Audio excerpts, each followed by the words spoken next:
us. Steve is the senior manager for the U.S. Chamber, covering all of New England, West Virginia, New York, New Jersey, I believe. And he's a great resource for us. And we'll be speaking to our board of directors at the end of this month. So we look forward to hearing from him a little later. This call is being recorded and will be posted on the Chamber's COVID recovery resource page at metrosouthchamber.com. We get a lot of folks who are watching these now after they appear live here when we post them, so that's great. We again ask you to post all the questions in that section. And there is a lot of new things happening. We've got information being posted on the PPP recovery. We've got a friend in the business, Neil Hare, who used to be on the Chamber staff, U.S. Chamber staff, and he recently has authored his 4th article in Forbes magazine, and I believe we're posting it down the bottom. This is going to give you a streamlined way to go about getting your PPP loan forgiven. So he gives you some good advice on how to create. Well, he provides you actually the links to go and go ahead and get that filled out and forgiven. So we're going to feature that today. Just looking at my notes here. Yeah. We're also going to put up the book for business. We just mailed out 8,800 books for business.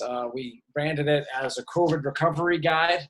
I know I've been told when I do this, no one can read it, but maybe you can. This is the book for business, COVID recovery. Mailed out 8,800 of these. It's 100-page, full color.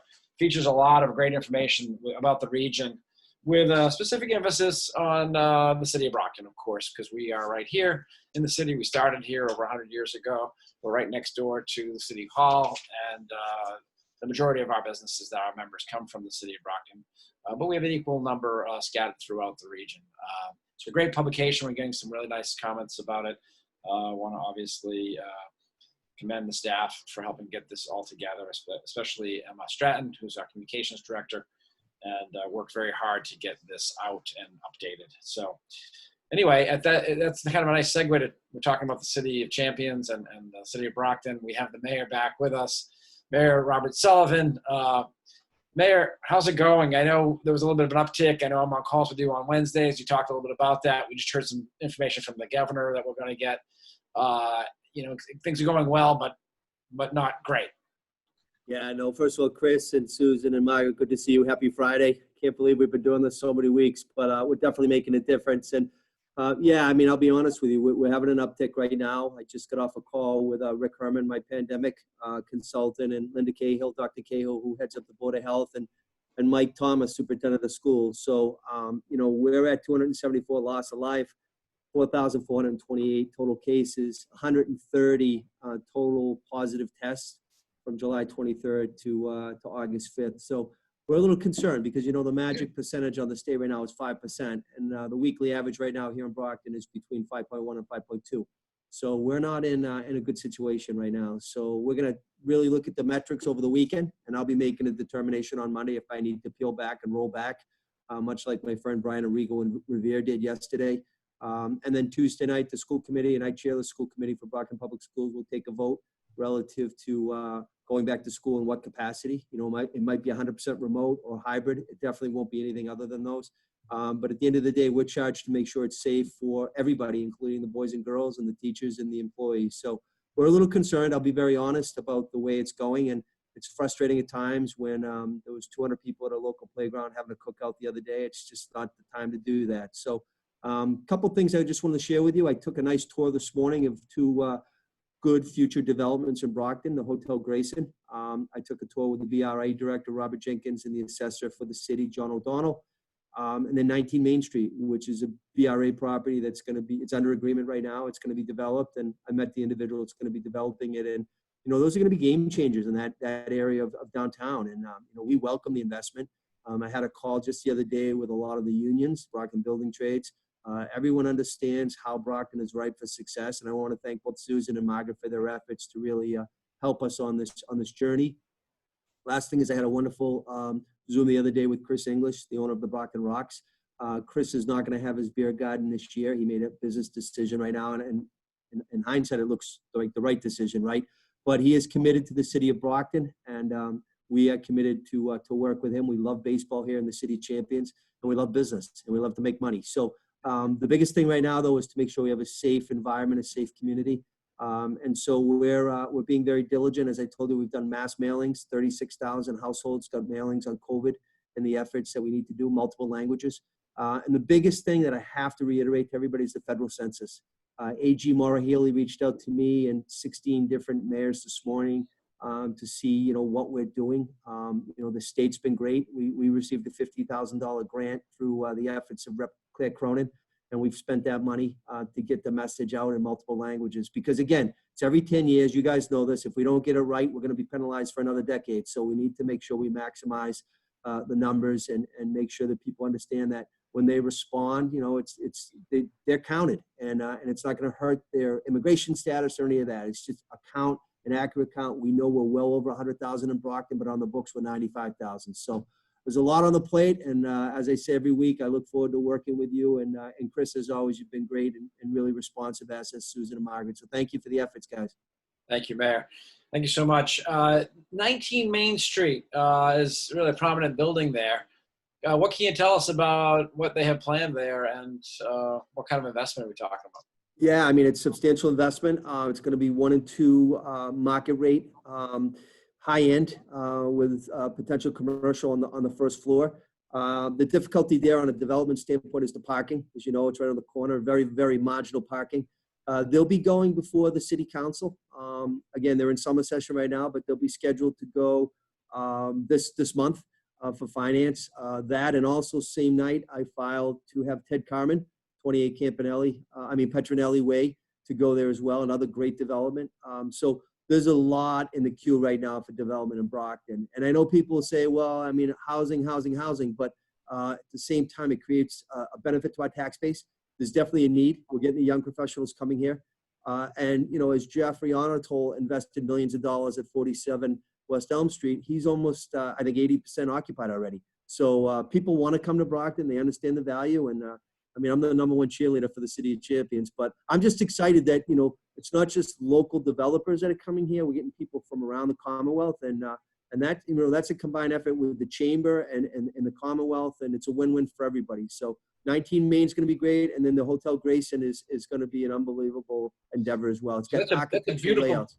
That's a beautiful brownstone right there on Frederick Douglass Way. Yes.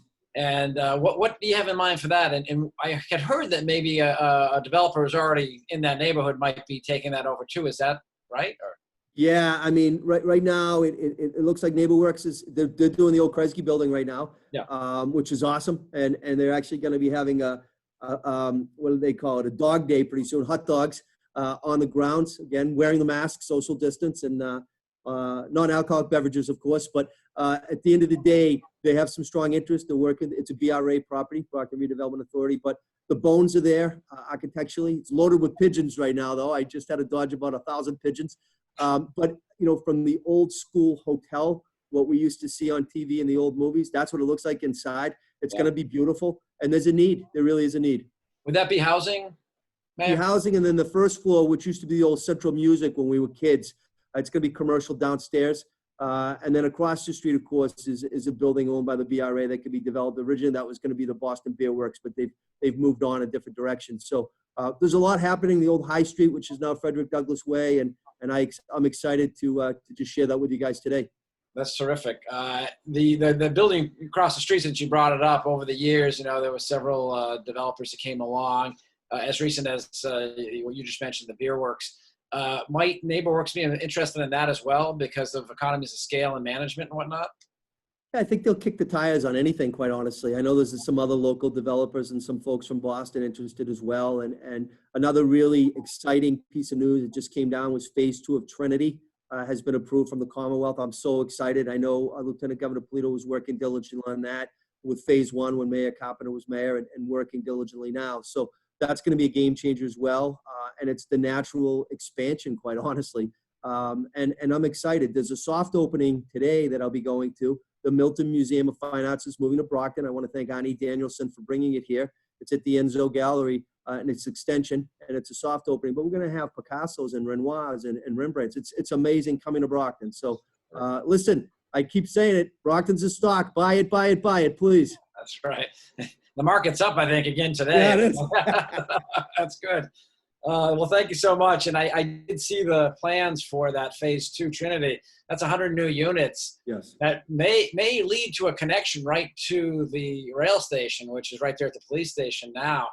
And of course, that's what we all hope, is that public investment in rail and transportation would result in private development like we're seeing. So finally, it's nice to see it happening in such a quantity and quality, unlike we've seen in the past. So that's great. Last thing, if I could, Chris, I just want to reiterate to people the business assistance program that we have. It's in conjunction with the BRA, my office, and Sheila at Mass Hire. It's $10,000 grants. CDBG money, we got 841 grand based under the formula. We've had very, very few people apply. Yeah. Seven, the max is 10,000. 7 have been distributed. I think 23 applied. Again, their application is incomplete, but we were on a call just recently that, they're looking for 50 to 80 more people to please apply. So again, you can reach my office, 508-580-7123, or go onto the website of either Mass Hire or the BRA.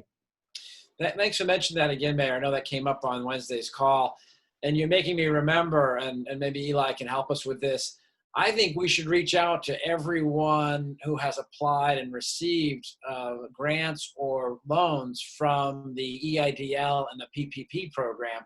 I know SBA made that list public, and there's quite a few businesses in Brockton that are on that list. Many of them have the loan, but they don't realize, maybe they're not paying attention right now, that they could actually qualify for this grant, which could help them do some cleaning, pay some for some PPE for their staff and for their customers. And while we're on that, I think you had facilitated a loan or a grant or a gift from Lowe's of PPP equipment, which is also available to businesses in Brockton. So folks, we just need to get the word out. So I'm glad you brought that up. Thank you. And remind people about the federal census, please. Yes, yeah, that means a lot for our representation. So let me just acknowledge some of our partners who are promoting this today. Avon Industrial Park Association, the Bridgewater Business Association, the Brockton Area NAACP, the Campello Business Association, Cape Verdean Association, the Eastern Chamber of Commerce, the East Bridgewater Business Association, the Haitians United of Brockton and the region, the Massachusetts Small Business Development Centers, the Norwell Chamber of Commerce, Pembroke Chamber, Randolph Chamber, the South Shore Women's Business Network, and the Stoughton Chamber of Commerce. So we want to thank them for also promoting this. And thank you, Mayor. So I want to go on to introduce Susan Whitaker with Mass Office of Business Development. Susan's going to talk a little bit about what the governor was talking about, right? Or is Margaret? Yep, I think I have this one today. Okay, all right, okay. Sorry about that, Chris. So, Mayor Sullivan, I just have to echo, I completely agree with your investment in Brockton. The Commonwealth has 351 municipalities, but most definitely the City of Champions is a priority for the Baker-Polito administration. And I always try to throw it in there is that federally, not only is it a priority for the Commonwealth, but federally, you're ranked as the top 1% investment for opportunity zone. I mean, really, when you're saying this is a good investment, years from now, folks, you're going to say, Mayor Sullivan and the Metro Chamber told me to buy. And I look forward to working with you and Sue and I look forward to work with you on these projects, because truly great things are happening. And then you mentioned the Frederick Douglass Way. So I just want to make sure you know that it's either Mass Cultural Council or Mass Humanities has Reading Frederick Douglass Together grant awards that you can apply for annually. So I'll talk to someone offline about doing, maybe a program for next year's funding cycle, aligning with your new naming of that road. So that's really terrific. So that's kind of the good part of my commentary today. And the next news, if you watch the governor's press conference today at 1, I'm going to reiterate a little bit of what he said. I think it's really important and relates directly to the businesses who are on this call. So as Mayor Sullivan mentioned, we've seen a recent increase in positive cases, and Brockton is hovering around that 5% area of concern. The governor did announce today that while we are in phase 3, step 1, and we know that we are going to be here for a while, the announcement was that step 2 of phase 3 has been postponed indefinitely. So we are in phase 3, step 1, and we're here in holding. We are seeing the data escalate, and we need to continue working together to stop the spread. Those good behaviors, those wearing the masks, those, good hygiene, is practicing your social distancing, they matter and they're making a difference. So let's continue that. What we can do, the residents and businesses in Massachusetts have been doing a good job, but really we need to keep that up and not be complacent. And what we've seen some of that data escalate around, as you know, the Commonwealth has one of the best contact data tracing programs in the country. And we're seeing it at those gatherings, right? It's the people you're familiar with. And that's where the complacencies really stem for, like, well, we can't have that, large scale public event, but we can have a backyard party. And then they're contact tracing back to some of these events. So today, the governor signed an updated gatherings order. It's going to take place effective Tuesday, August 11th. And what it does is reduce the limit on outdoor gatherings. We were at 100 people, or currently we're at 100 people. Effective Tuesday, that's going to be reduced outdoor gatherings to 50 people max. The indoor gathering limit for functions is staying the same at 25 people. But what's really different is the previous recent gathering order that's in effect today was subject to public property. This is now public and private property. So if you were that wedding, right, we talked a lot about the underground kind of wedding backyard economy, right, that your wedding venue couldn't host your event or your corporate function, but hey, your backyard, the rules were different, so you were moving it. That is now going to be the same rules. So they're both under the same gatherings order, whether it's public or private property. They're also requiring face coverings when more than 10 people from disparate households will be mixing, and requiring that 6 feet social distancing. Now, the other big piece that we were getting feedback on is and I've worked with a lot of these, Sue and I've really worked with a lot of the restaurants and the bars, and how can we make you work you to yes a little bit. But the restaurant rules have been updated, and the state the ABCC, now the rule is that alcoholic beverages may only be served for on-site consumption if accompanied by orders for food prepared on site, right? So that bar that was like, hey, we're gonna have a hot dog machine or some chips, or the pizza shop next door, there was some, flexibility, I think, that they were able to derive there. That language is being cleared up for the restaurants, and the administration is going to be taking measures led by the ABCC to ensure that bars masquerading as restaurants will be closed. So, that's a big change. And, I know everyone has their favorite watering hole, and you really, it's a real struggle. I know a lot of these business owners, and where they're at, and being in phase 4 has been a very hard struggle, and, kind of trying to work within the rules into phase 3, step 1. But that has been updated. So we've seen watching the data across the country and other states, what are the activities that are increasing case, and the bars in that nightclub, that was where they were seeing some of the contact tracing come back to. That now has been restricted, additional restrictions, and those are going to be effective Tuesday. So how, now that we're seeing our data escalate, what's happening? So the governor also announced a COVID enforcement and an intervention team, and we're going to be launching this in specific communities that are higher risk based on health data.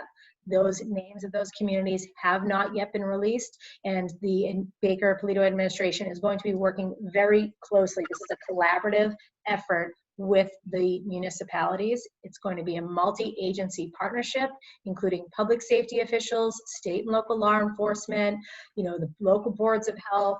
I think we have the Division of Labor Standards, Executive Office of Safety and Security, MEMA, really all coming together to make sure that we can put a campaign together for businesses and residents to be aware of these orders. We're going to be offering, communication on these quarantine measures, assistance with testing capabilities and contact tracing, and really collaboratively looking at where the data is upticking and getting active together a bit more aggressively on that enforcement. Just want to see, I have a couple of notes I want to make sure I had here. So ramping up enforcement and, having that be a bit more visible. And anyone who is in violation of these orders will be subject to fines and cease and desist orders. So, you saw it was on the news about a large wedding venue that was had with a 300-person event, right? So this is what we're saying needs to be restricted, needs to be rolled back, smaller gathering sizes, sticking with, that household. But again, just the message is wear that face covering, practice social distancing and good hygiene. And we will be working with local communities in partnership, really giving that support that the municipalities need. And they'll be working with those communities and making those announcements, I believe, next week as to where those efforts are going to be focused. So that's the today's Friday update for you. And of course, glad to answer any questions.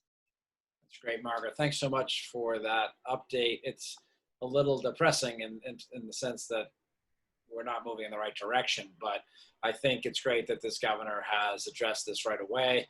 The mayor is in communication with him too and is doing it at the city level. And we know that this is the only way we're going to get out of this is to crack down a little bit, wash your hands, stay away from other folks, and get further down the line towards a vaccine and through additional testing. So we know the rules of the game. We just sometimes are needing to remind people of what needs to happen as much as it's not convenient. And I think also I should make note that the travel advisory, right? So it's it's been such a struggle, especially for the seasonal businesses in the summer market, that's their prime time and seeing how they're losing a season and how they're going to recover. And that, underground event economy really was impacting businesses as well. The travel order was recently updated as well. And now Rhode Island is no longer on that safe travel list. And so what we're seeing is, a lot of the hospitality industry kind of saw some uptick in cancellations from people coming from Rhode Island. But the other message was that look what Massachusetts is doing and recognizing this and being proactive. And so then the reservations came from those within the Commonwealth that, hey, what can you do? What can you do in your backyard? What can a day trip in Brockton be like? What can you do that is safely a safe activity to remain here in the Commonwealth? So there is a lot to do here, and I encourage you to explore your backyard and just follow these, good, healthy habits that we are doing our best to live in this phase of new normal, but we're going to be here for a while. So we're definitely seeing the impact. The Rhode Island data was definitely spiking at the southern portion of Massachusetts. There was a lot of that cross-border worry that, geez, these events, for example, were moving. I know, Chris, both you and I had worked with the wedding. There was a Function Alliance, and there are real legitimate concerns about, we border a neighboring state and the rules are different. And now you see that those events that maybe thought they could go to Rhode Island, well, the data's spiking there, right? So just keeping that in perspective, and we understand it's a lot of information, it's fluid, and we're here to help you navigate it. Thank you very much, Margaret. Appreciate it. You brought up staycation, so I wanted to just kind of show this book again. This is a 100-page book that we just published in partnership with MOBD and Redo and all of our communities in the Metro South region. And it's got some great resources for golf and local parks and lakes and all of that. And it just reminds you that there's some great restaurants that are serving in the area. You can take it out to go and bring it to a local park and whatnot. So if you didn't get one of these, I think Emma put a link down below to the 100-page electronic version of it. Or if you let us know, we'll mail you one. Happy to do that. So, and then I was told, and that was my mistake, that Susan wasn't going to speak, and then it was Margaret. So I apologize. I mixed that up in my head. So thank you, Susan, for being on the call. I think you'll be paramount and next one when we have hopefully a phase 4 stimulus, and we're talking about maybe an extension of the $600 or some version of that on the unemployment. But since you're here, I did want to just remind people this WorkShare program is really working well for a lot of businesses, and you're able to retain your employees up to 52 weeks for as little as paying them 2 days a week and then having them collect unemployment for the other 3 days a week. And then in addition, the federal stimulus, while I know that expired recently, we are hopeful that it's going to be extended. It seems like it's just a matter of amount and the time and whether it's retroactive. So that's a perfect segue to Eli. So Eli is with us from the Small Business Administration. Of course, he's been a fantastic partner. The numbers reflect in terms of grants and loans in the state, all the fine work that his team has done here in the state. So what can you tell us, Eli, about where we stand on phase 4, I guess, or if you want to stay in the safe ground, just stick to, I guess, PPP forgiveness. Well, Chris, I'm going to play it safe. The agency's policy is not to comment on proposed legislation. So that's why we have Steve McAllister from the U.S. Chamber. He's going to go out on a limb, I think. But go ahead. There you go. So, but it's great to be here. 19 weeks, I tell you, and 10 haircuts at home, haircuts later. Time flies. Time flies. There's no doubt about it. But I have to tell you that, Mayor Sullivan has been, the best spokesperson for the city of Brockton and you and your chamber, amazing, work that you're doing week after week, and just glad to be part of, of this call every week, because there's a lot of important information that you're sharing, with your members and with everyone else on the call here. So, thank you. Fortunately for us, the plans are still for the portal to open on Monday the 10th. So although we don't have any great news to share as far as, updates to the program itself, the plan is for those folks who have used up the funds, who qualify for forgiveness, it is still a go for them to submit to their lenders. A lot of lenders have made portals available through their own lending institutions. So large, national, small community banks, credit unions, they've opened up those portals for their small businesses. And, the downside is that a lot of them have closed the portals for taking new applications for PPP loans. So even though the last day is tomorrow, but it's kind of tough to get there at this point. Right? We do have a couple of lenders, a couple of tricks, as they say, up our sleeves. So if there's anyone who has not received a PPP loan, we still have $128 billion available. Wow. And only a handful of lenders who are doing it. Okay. So tomorrow's the deadline, right? Tomorrow's the deadline. As we speak, 11:59 p.m. Eastern Standard Time is the last, time that a lender can submit a PPP loan application into our system. But as I said, there's only a handful of lenders that are still taking applications. Some of the fintechs closed their windows, yesterday. There's a couple that are, operational up until midnight tonight. We've got some local banks that are still doing some applications. Some are doing it just for their own clients, existing clients. Others are open to the public. So, if anyone, if you know somebody who wants to take advantage of this, have them reach to us directly here at the SBA, and we'll make that connection. But you all know that the advances under the grant program, the EIDL grant, are fully exhausted. So we're hoping there's going to be some additional money on that front. Obviously, the numbers tell us that there were more EIDL advance applicants and there are loans approved under the EIDL program. So that's, the Office of Disaster Assistance is making good progress on that front. So we're now seeing that there's usually a 10-day turnaround time from application to approval.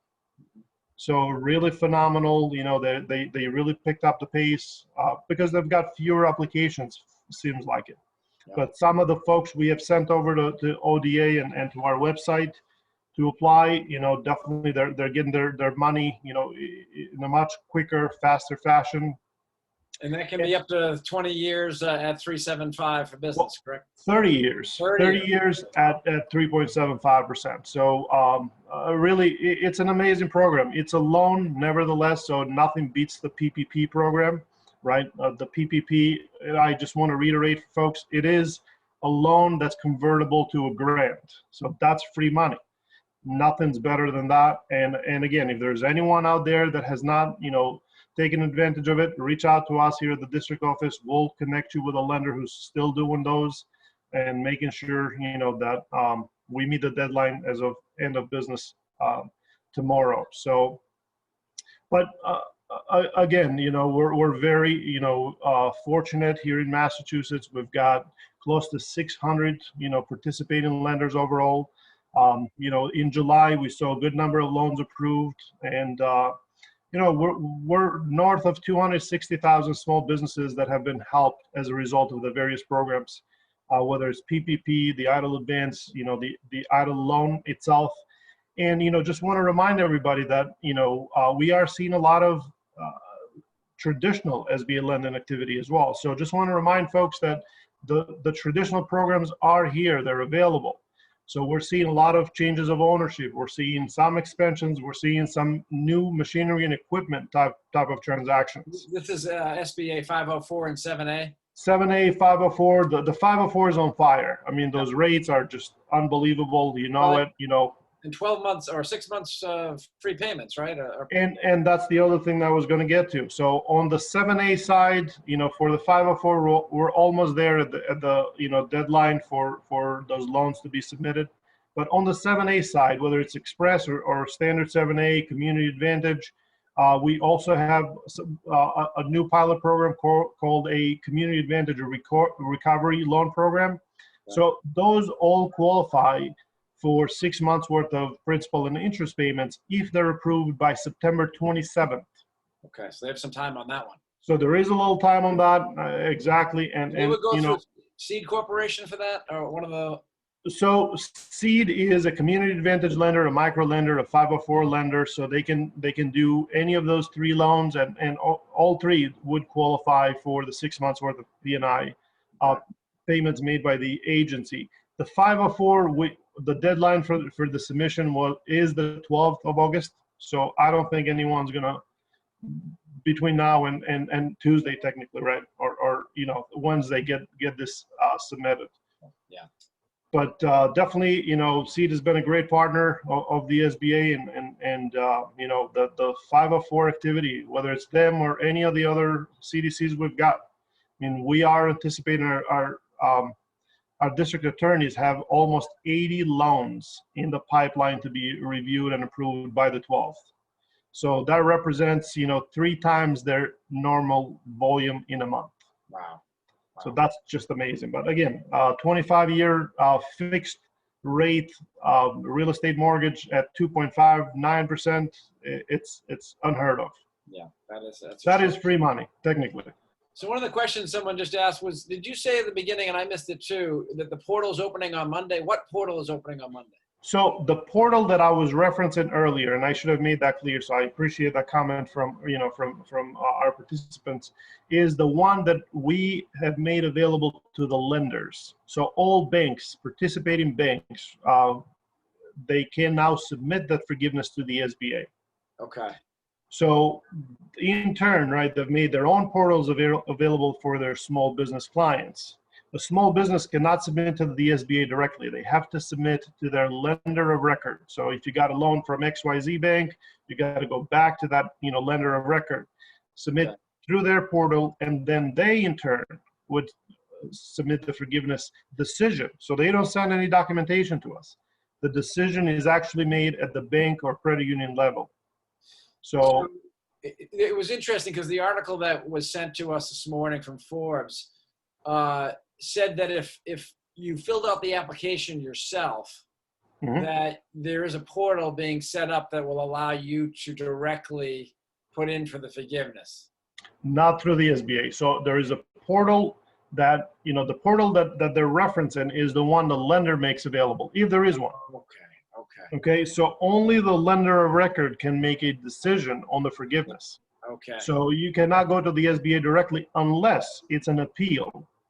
Okay. So if your bank or credit union denied the forgiveness, then you can appeal it to the SBA through the lender. Okay. Not directly through the agency, but then we will review the entire file. Okay, so we posted that link to the Forbes article, which was written by Neil Hare, who's been active with the U.S. Chamber and our chamber as well. So he was the author of that. So that probably clarifies what he's saying a little bit better, that in the case of an appeal, you can go direct, but you're better off going to start on Monday with your lender and getting the paperwork and answering. Always. Okay. Yeah. Always start with your lender of record. They're the ones who are going to submit the decision to us. So they review the paperwork, they review the application, they review the supporting documentation. They make a decision, and in turn, they come to the SBA and they say, this is how much this individual qualifies for forgiveness. Okay. And, two other quick questions. One came up during the mayor's meeting on Wednesday. I know you had sent me a list or a spreadsheet at one point of all of the Brockton businesses that had received loans or grants from the SBA. Can we get that link from you again, or that list? Most certainly. So what we made available 2 lists. One was for loans over $150,000. Okay. And that has a lot more details. The Okay. one for under $150,000, it doesn't provide a lot of details. So they're all public, they're on our website, and I'll send you the link to it. Thank you. The one for loans over $150,000 is the one that has the details about the recipient of the PPP loan. And truth be told, it is based on the original loan amount. Okay. So some businesses were reported as receiving $5 million when in fact they got $500,000. Okay. But the original submission, and obviously the lenders, some are human errors, some are electronic submissions through the bulk submission. So initially, right, there were some errors, and there's been a couple of instances here and there where we've seen nonprofit showing on the report as having received $2 million when in fact they got $200,000. Okay. Right. So it's just a human error or just a technical glitch. But that report is based on the original approval, which the lender may have later fixed. Okay. So the smaller recipients, is it just the name and the fact that they're in a There's no name. So it just shows the amount, the town, and any demographic data.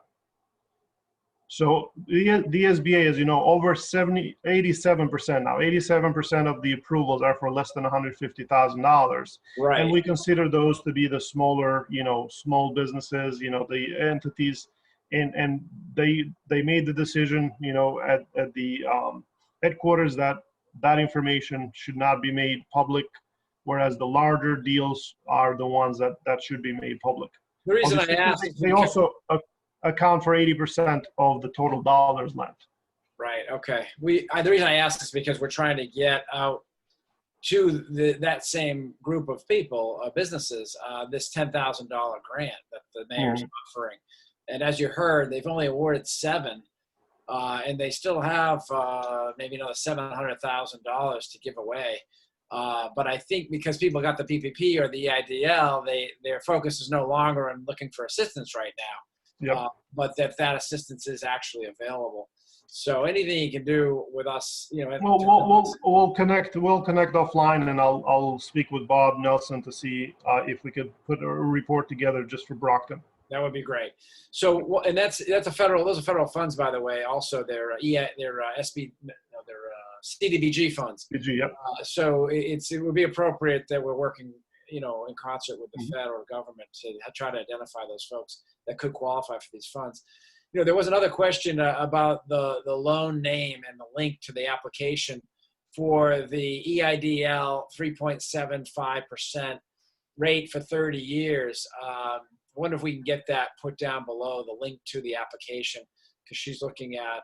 I will share that with everybody. So it is COVID-19 relief.sba.gov/the # But Okay. I'll put that on the chat room. That's great, Eli. Thanks so much for your participation again, and we hope to see you. We'll be back on the 21st for an update, and hopefully by then we'll have a phase 4 stimulus to talk about. But again, thank you. Absolutely. We're delighted to have with us Steve McAllister from the U.S. Chamber. Steve, we're going to ask you to go a little bit more on a limb and tell us, what is the U.S. Chamber asking for? And, it seems like there is some common ground here. I haven't heard anybody say they don't want to extend the $600 unemployment, maybe not the amount of $600, but the unemployment weekly benefit. Everyone has said they want to do that. And then there's also some liability for small businesses protections that are being advocated by the U.S. Chamber.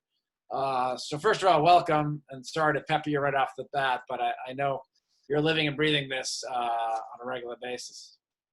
Sure, yeah. So there's a big issue. I mean, you sound more confident than what we're hearing about, hopefully in 2 weeks we'll have a phase 4 bill. I'm hearing that talks are broke down again today.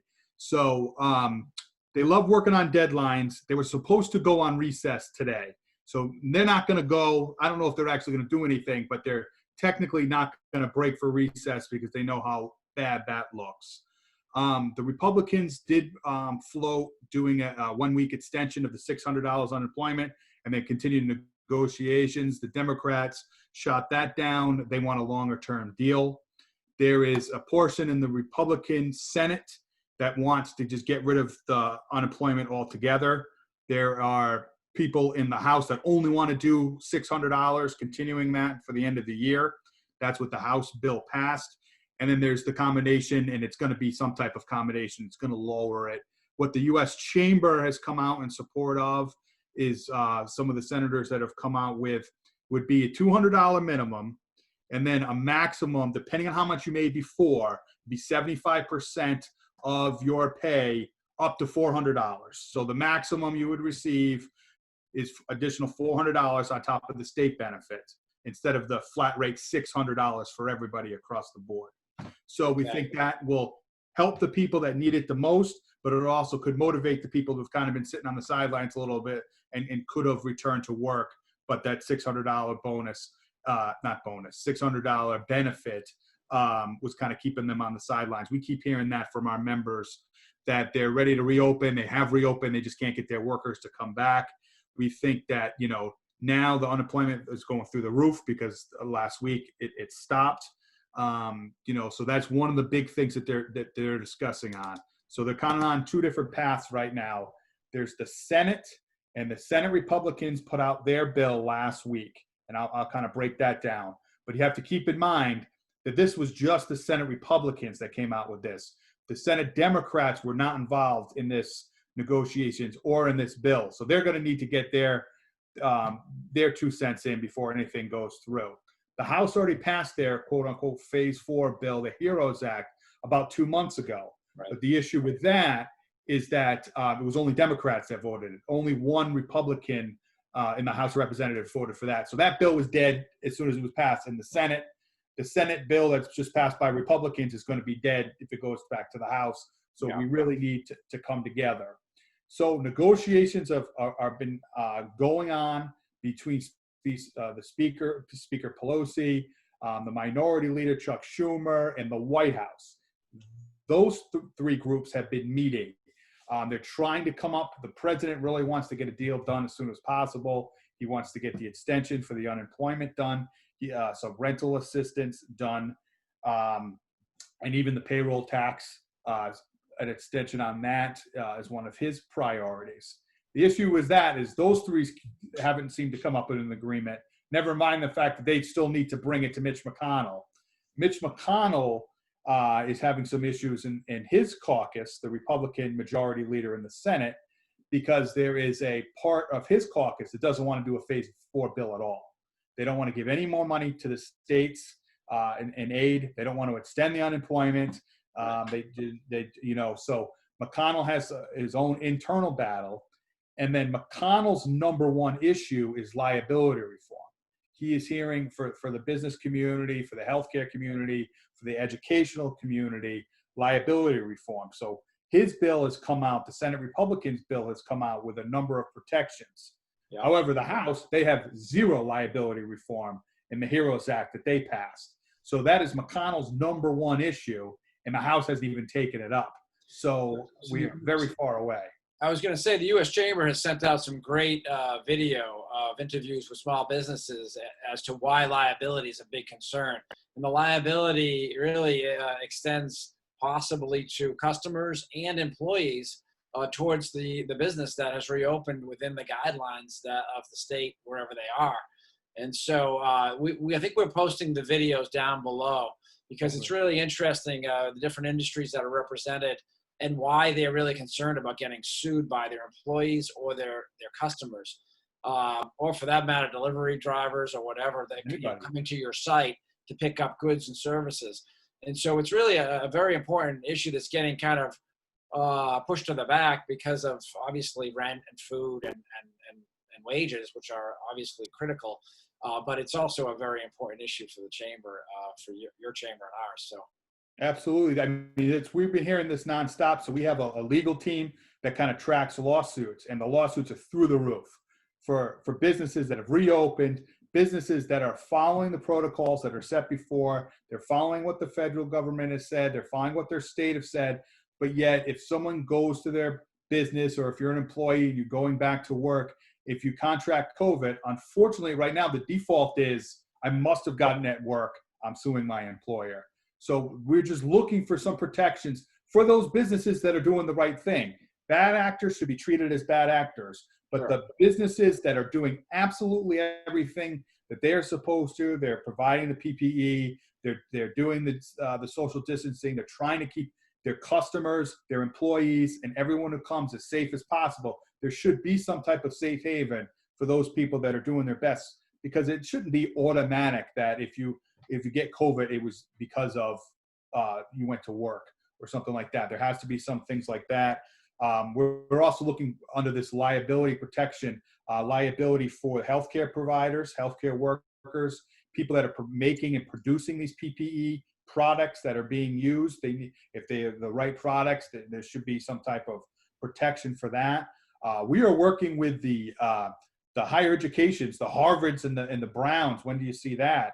On this, because university systems are worried about this as well. Students returning there, if the schools are doing their best to provide PPE, they're doing their best to make sure everybody is safe, they need a little bit of protection from these unwarranted lawsuits, and they're all over the place. You're going to start seeing the commercials soon. That's going to be the next thing, because we track this across the country, and really since COVID started, they've been through the roof. So this is a top issue for the Republicans, Mitch McConnell especially, and that's what he's holding on to right now. So that could take the form of a class action lawsuit, either against a employer or on behalf of employees or customer base, or workers' comp. I would think workers' comp. We were a big problem territory back in the early 90s, late 80s. With workers' comp rates going through the roof and making it possible. And so this is another area that could be impacted by COVID lawsuits. And as you say, for people that maybe didn't get it at your place of business, but yet you're convenient, place to sue.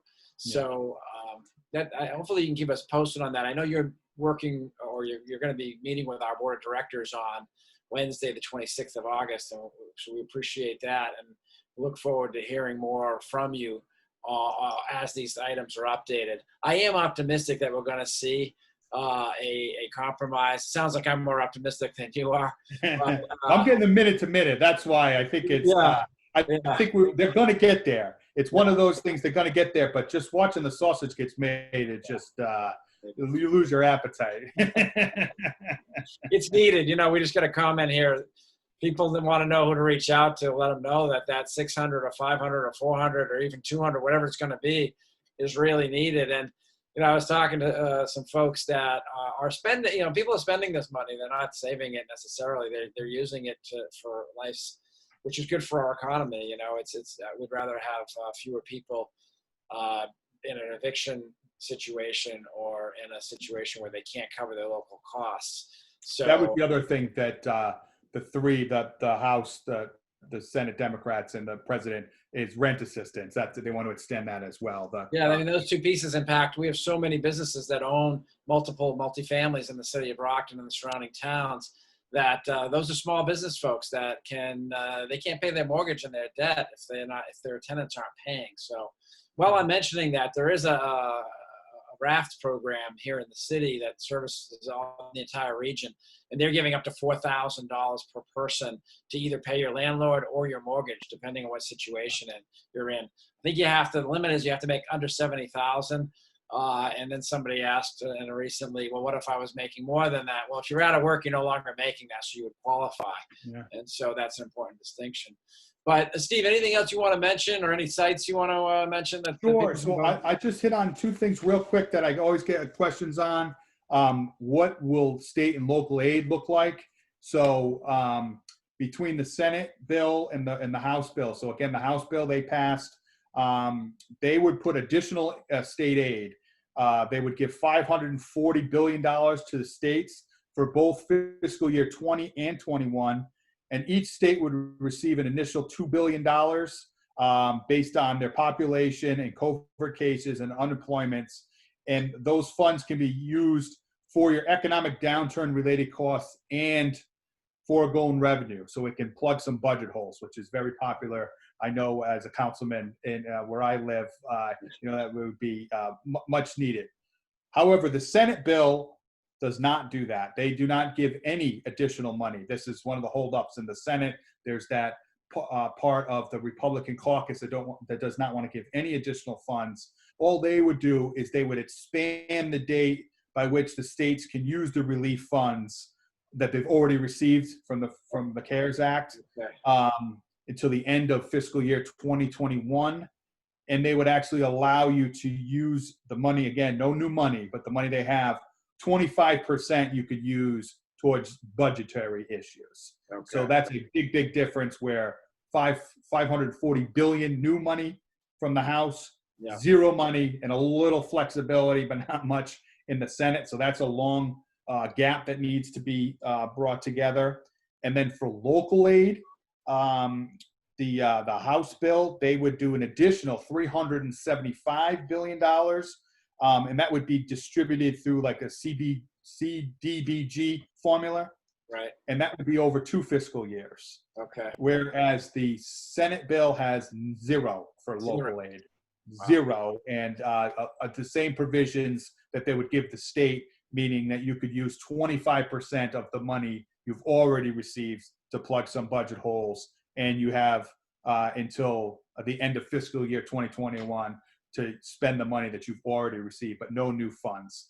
So I just like to flag that because this is a huge part of what they're talking about, and it's just two fundamentally different thinkings between that. And so it's going to take the Senate Republicans and the Senate Democrats to craft the bill together, because there's going to be a whole part of Senate Republicans that are just not going to vote to give additional funds to the state and local government. So McConnell's going to have to work with his colleagues across the aisle to come up with a deal and then bring that to the House. They need to come up with a deal, get some Republicans on board there, and then they got to get it to the Senate. You're saying the Senate president doesn't have enough votes on it in the Republican Party, even though he has a majority. Some of his folks just aren't going to go along with his. So that means he needs to have some Democrats back his plan. Exactly. If he wants to get state aid, he's going to have to get some Democrats, because some of and people in his caucus are just not going to support additional funding to states. They think these problems. It's difficult, everybody. The state of Massachusetts, we're on a quarterly budget now, so the governor has approved basically a level fund, I guess, for the next 3 months, July, August, and September. And I can tell you, just in looking at hotel room occupancy rates and all of that, meals, the city of Brockton is going to, not receive their $1.4 million in rooms and meals tax that they have been getting in the past years. So you start to add that up in addition to all the costs, and you can see this really is a situation where municipalities are going to need some assistance. But I guess time will tell. I want to thank you, Steve, for being with us and your strong partnership with the U.S. Chamber. We're going to see you back here, back at the U.S. at our chamber on the 26th. That's a Wednesday. But we'll be back here, just for those folks that are with us today. We'll be back here with all of our partners, we hope, 2 weeks from today. So we'll take this coming week off, but we'll be back on the 21st of August. And we'll give you an update on everything that's going on as we approach the new school year, as we hopefully have a deal in on the phase 4 formula of stimulus from the U.S. Congress. and then anything else that's going on that is important. So I want to thank all of our participants. I want to thank Lexi for coordinating the technical end, and Emma for helping to answer some of the questions. And Steve, if love to have you back on the 21st if you're available. So we'll circle back with you if that's possible. And hopefully we will have something to talk about in terms of phase 4. So thank you all. Have a wonderful weekend.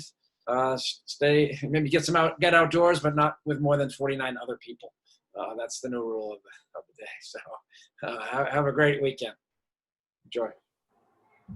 Thanks, Chris. You too. Chris. Take care, everyone. Thank you.